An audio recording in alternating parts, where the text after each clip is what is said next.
Hello and welcome back to another episode of ReelTV. I'm your host, Connor Smith. And I'm also your host, Eric Dowling. Today we're going to be talking about Marvel, the Marvel Cinematic Universe, and some intricacies with Marvel, but most importantly, Captain America 2, The Winter Soldier. We're not going to go too in-depth into it, so there won't be any spoilers to ruin it for you. Just we're going to go real brief review of the movie. I absolutely loved it. Possibly Marvel's best movie besides The Avengers. A awesome, just spy-themed movie. A lot of espionage, things like that. Not really a superhero movie, but just a really good movie. You know what I like about it is that I feel like it was very small scale in comparison to The Avengers, Thor or The Avengers, Iron Man. Or any of the Iron Man movies where in The Avengers, New York City's destroyed, aliens ruin everything, or Thor, just so much destruction and rubble. But like Captain America, it was like there was a car chase and a couple police cars flipped and like some cars flipped. Like it wasn't like explosions all the time. I mean, there were a couple huge action scenes, but most of them took place in the same location at the S.H.I.E.L.D. Corporation building headquarters. But I just really liked how small scale it was. I liked how they used S.H.I.E.L.D. as they really went in depth with S.H.I.E.L.D. in this one. S.H.I.E.L.D.'s also you've always known what it is. It was the organization who strategic who knows the heroes and then they get them to help them, and that's the thing. It's really not that in depth, but I really like how they gave S.H.I.E.L.D. a purpose in this one. They gave it an identity.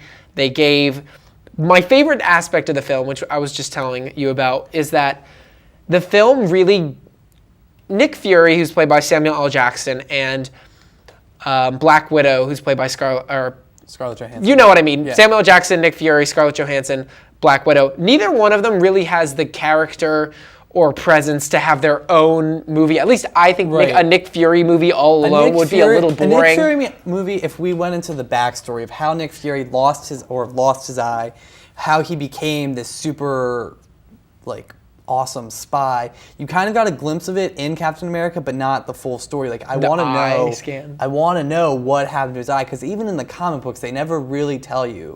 It's just kind of one of those things that you just accept. And it's so interesting. And there's a lot of lore that could be going with it. Also, his grandfather or father in the comic books fought alongside Captain America in the Howling Commandos, which is kind of why he is so close to Captain America in the movies and everything. And it's just a really great, just everything is just so good about how they do it and how they connect the movie universes, and everyone is trying to emulate it now. Everyone, even the other half of Marvel, the 20th Century Fox with X-Men and X-Men and Spider-Man, and now the Fantastic Four, and there's going to be potentially a Fantastic Four X-Men crossover, and the Sinister Six movie that's going to come out in 2020 or whatever. It's just really interesting. And the teaser at the end of Captain America 2 already has me excited for Avengers 2.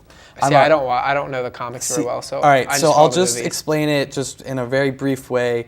The two characters that you see are Scarlet Witch and Quicksilver, who in the comic books are the son and the twins of Magneto.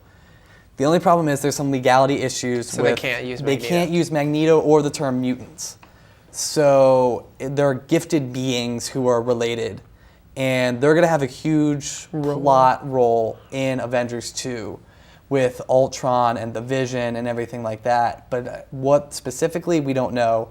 And Aaron Taylor Johnson, who played Kick-Ass in the Kick-Ass series, is Quicksilver, and the third Olsen, Elizabeth Olsen, who is, I think, the best of all the Olsens, is going to be Scarlet Witch. So it's going to be awesome, and it's going to get me jazzed for Avengers 2. But it's great. And then also this summer, August 1st, we have Guardians of the Galaxy. Yeah, I know Marvel said that they have unveiled plans for until 2028. They have all these movies that they're planning. And you know what?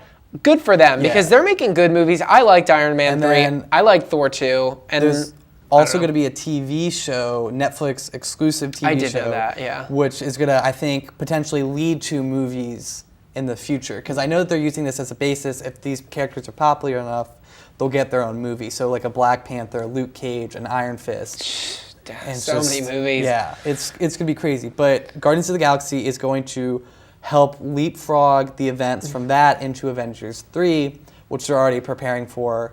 So whether or not we have Robert Downey Jr. as Tony Stark or Chris Evans as Captain America, There'll be more heroes. There will be more heroes, but also we could see a new person as Iron Man, sort of like a James Bond type of transition, because Thanos is going to be a key role in Avengers 3. Oh, okay. And Thanos is like the ultimate puppeteer in the Guardians of the Galaxy movie. And James Gunn is directing it, which I'm super excited about. Because he's this quirky, offbeat type of just out there director. And I think it's really perfect for Guardians of the Galaxy because John C. Reilly is going to be in it as a hero role, and you don't think of him as a superhero because it's John C. Reilly, Step Brothers. Yeah. And it's going to be awesome. And then I feel like even though like they have so many heroes and so many different things going on, I mean, they're developing tons and tons of new characters, new heroes to be in the films, is that even in a film like Captain America 2, it's Captain America's movie,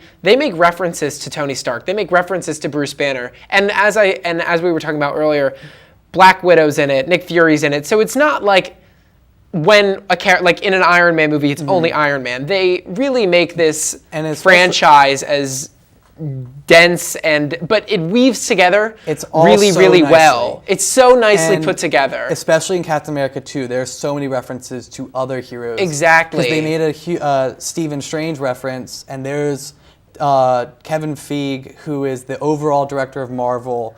Like, he's like the CEO or whatever for Marvel Disney. His favorite comic book hero is Doctor Strange, who is the master magician or something like that, and he's supposedly the most powerful being in the Marvel universe, and he's finally going to get his own movie, don't know when, but it's going to be really exciting because they're putting those plans in the process. And then Edgar Wright's AntMan is kind of doing its own thing and kind of breaking the traditions of who Ant-Man is, and they're starting in like the middle of the whole Ant-Man saga, and I'm just so excited. Ant-Man, I think I'm almost as excited for as Avengers 2. Guardians of the Galaxy, I'm beyond excited for. I think I'm really excited for Ant-Man because I think the casting is great. Michael Douglas is in it as the villain, right? Paul Rudd.